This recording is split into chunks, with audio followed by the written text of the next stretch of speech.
प्रिय विद्यार्थियों, हम पढ़ रहे थे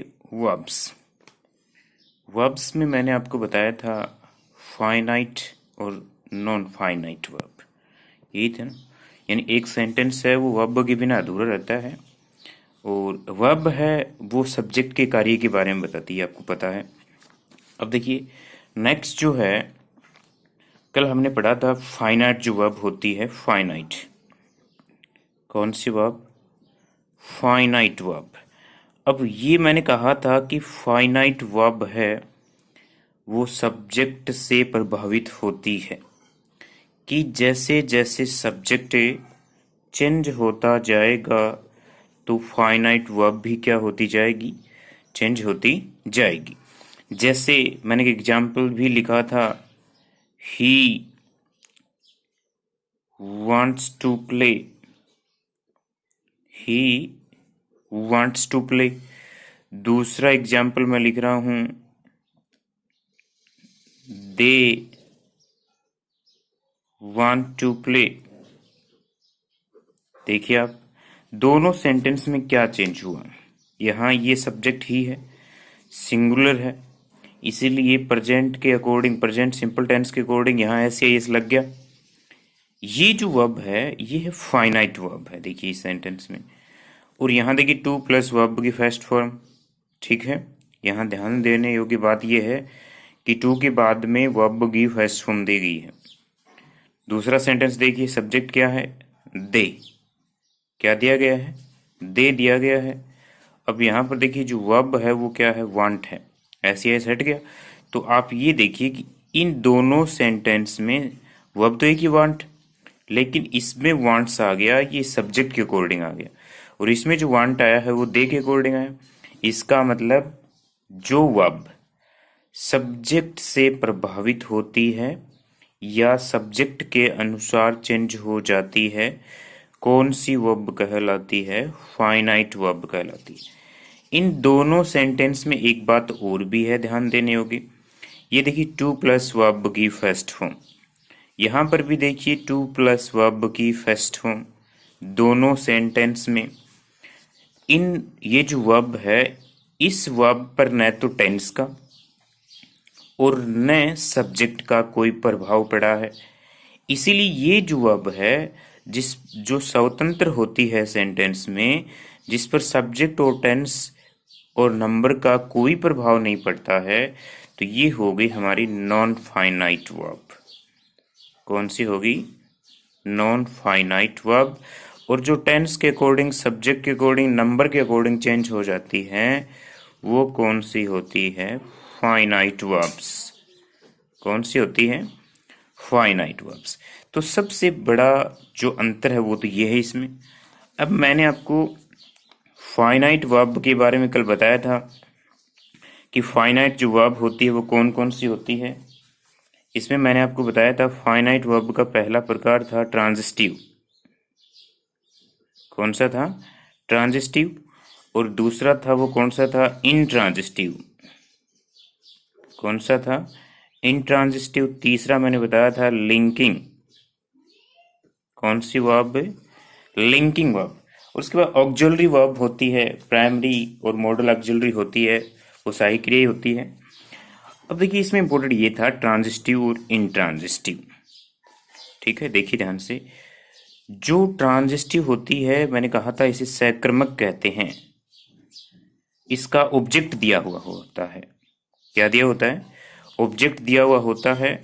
और इंट्रांजिटिव वर्ब जिसकी ऑब्जेक्ट नहीं होता है, यानी ये सकर्मक है, ये अकर्मक है। सीधी सी बात ये है, यानी दैट हैव एन ऑब्जेक्ट और दैट हैव नो ऑब्जेक्ट।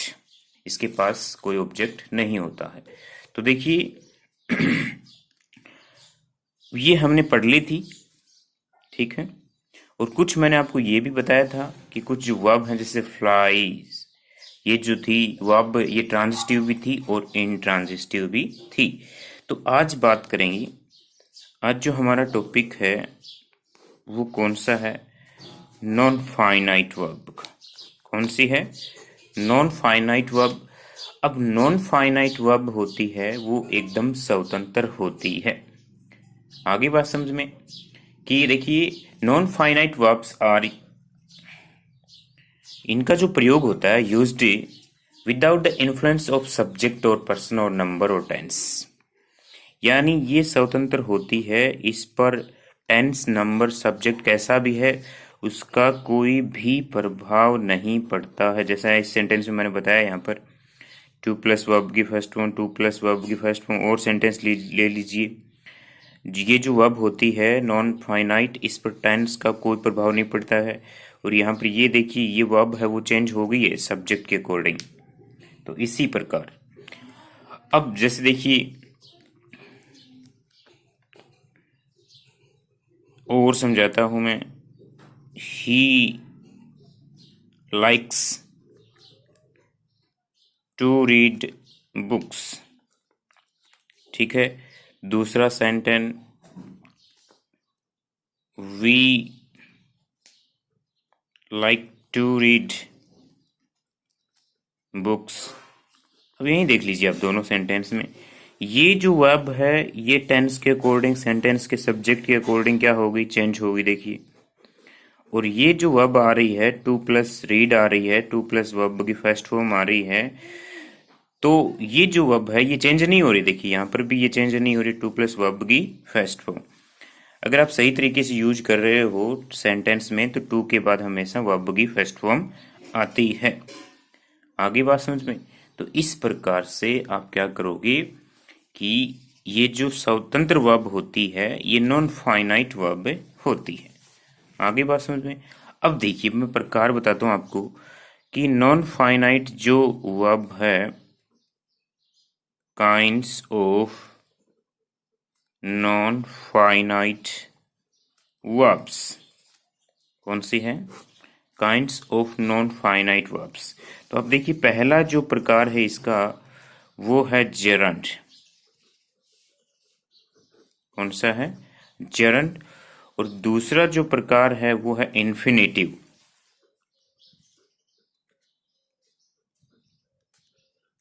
दूसरा जो प्रकार है वो कौन सा है, इन्फिनेटिव। और तीसरा जो प्रकार हम पढ़ेंगे नॉन फाइनाइट वर्ब का वो है पार्टिसिपल। कौन सा है, पार्टिसिपल। ये हो गया इसका, ये तीन हो गए हमारे। पहला क्या था, नॉन फाइनाइट का प्रकार, जैसे हमने फाइनाइट वर्ब पढ़ी है ट्रांजिटिव, इंट्रांजिटिव, लिंकिंग वर्ब पढ़ी है, उसी प्रकार से ये नॉन फाइनाइट है। बड़ा इंपॉर्टेंट टॉपिक है, कंपटीशन एग्जाम के लिए भी बहुत इंपॉर्टेंट है। तो पहला प्रकार है नॉन फाइनाइट का, तो वो कौन सा, जेरंड। दूसरा इन्फिनेटिव, तीसरा है पार्टिसिपल। अब हम इन तीनों को अच्छे से पढ़ेंगे कि जेरंड क्या होता है, इन्फिनेटिव क्या होती है और पार्टिसिपल क्या होता है। तो देखिए सबसे पहले हम पढ़ेंगे किसको, जेरंड को। जेरंड। अब देखिए सबसे पहले इसकी डेफिनेशन बताता हूं मैं। Gerund is the verbal noun. यहां ध्यान दीजिए क्या है, नाउन, बड़ा इंपॉर्टेंट शब्द है। Gerund is the verbal noun which works as a noun. आगे बात समझे। और एक सबसे इंपॉर्टेंट बात, यानी ये सेंटेंस में कार्य करेगा किसके रूप में, नाउन के रूप में। और इसकी सबसे इंपॉर्टेंट बात सुनिए, it is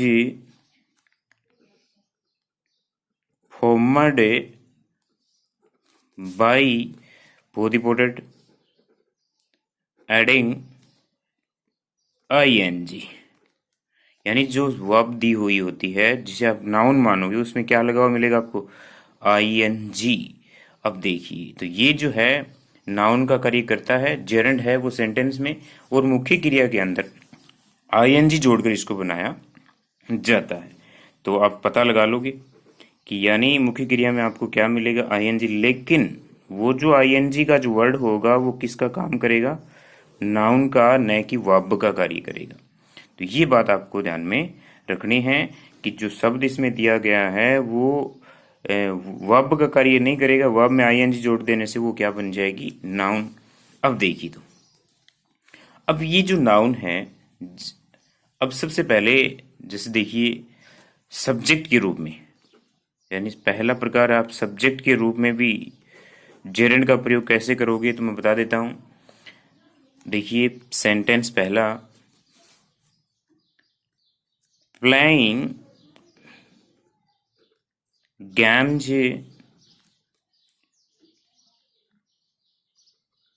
max us active, ये सेंटेंस है। अब देखिए यहां जो वर्ब है इसमें आईएनजी लगा देने से, ये पार्ट ऑफ स्पीच का भी नियम था कि यानी जब वर्ब में आईएनजी लगाकर हम सब्जेक्ट बनाते हैं तो वो एक नाउन का कार्य करती है।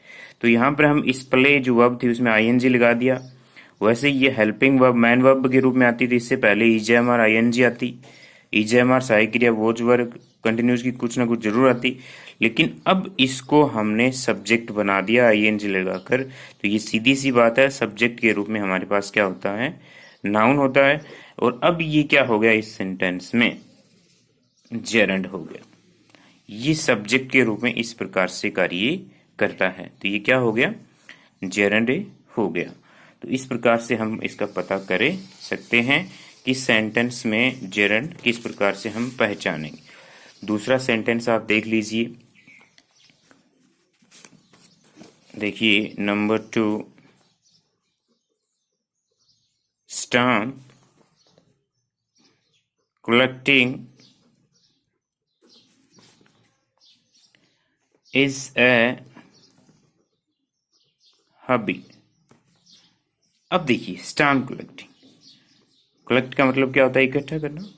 अब यहाँ आईएनजी लग गया, ठीक है।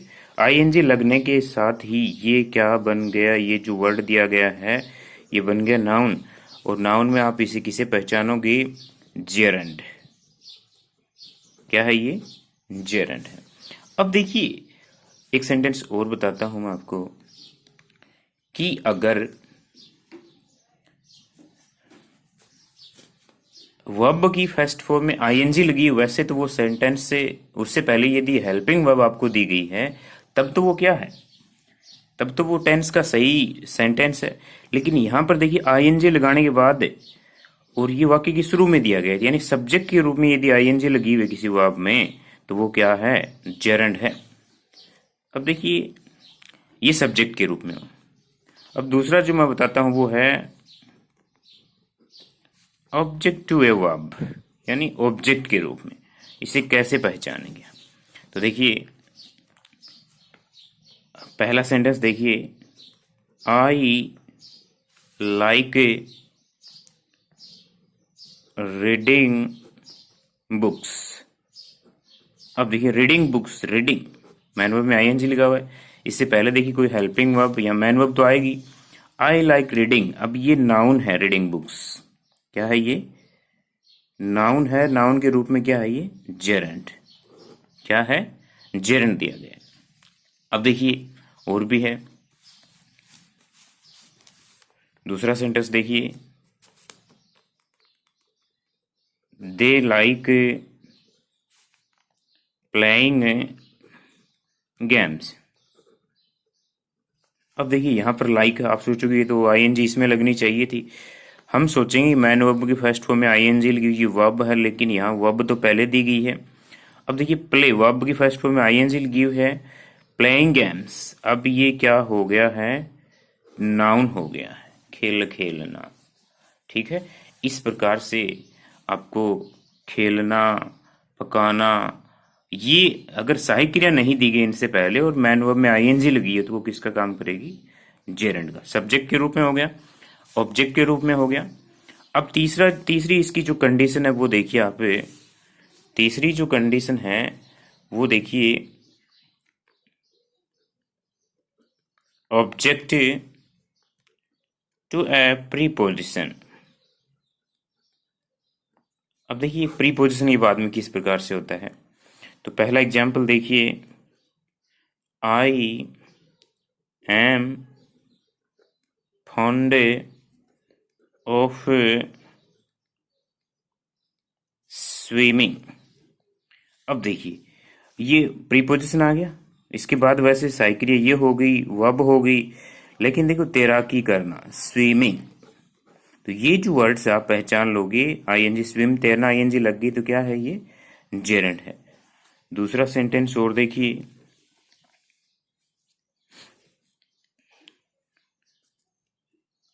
सी is clever at making dolls. अब देखिए यहाँ पर ये क्या दिया गया है, प्रीपोजिशन, इसके बाद में मैन वर्ब जो वर्ब दी गई है मैक, उसमें क्या लगाया गया है, आईएनजी। अगर टेंस के अकॉर्डिंग हम मानते इसको तो ईजेएमआर के बाद आईएनजी होनी चाहिए थी, यहाँ मैन वर्ब में आईएनजी लगने के साथ ही ये क्या बन गया है, ये वर्ड्स नाउन बन गया, और नाउन में भी क्या हो गया, ये जेरंड हो गया है। तो इस प्रकार से हम जेरंड को पहचान सकते हैं। क्लियर करें एक बार फिर से, ये सेंटेंस में नाउन का काम करेगा, न कि हेल्पिंग वर्ब मैन वर्ब का, यानी मैन वर्ब में आपको आईएनजी मिलेगी सब्जेक्ट के रूप में, ऑब्जेक्ट के रूप में, और एक प्रीपोजिशन के बाद में। अब देखिए जेरंड की एक इंपॉर्टेंट बात और बताता हूं मैं कि जेरंड को हम किस प्रकार से पहचानेंगे। तो देखिए, इट इज नो यूज, ठीक है, वर्ड्स याद रखिए, it is no use, it is not good. देखिए, it is no use, it is not good के बाद जो आईएनजी वर्ब होती है, क्या होती है, आईएनजी वर्ब होती है, वह हमेशा ही किसका काम करेगी, जेरंड का। किसका काम करेगी, जेरंड का। जैसे कोई सेंटेंस हो कि it is no use crying over spilt milk, यहां मान लो इस प्रकार से ये आईएनजी फॉर्म आ गई थी, ये क्या हो जाएगी, जेरंड हो जाएगी। देखिए दूसरा है, it is not good, it is not good, आगे मैं बढ़ाता हूं इसको, वेटिंग फॉर बस। अब देखिए वेटिंग जो आ गया, वेटिंग, अब ये जो वेटिंग है वो क्या है, जेरंड है। तो इस प्रकार से ये हमारा हो गया क्या, जेरंड।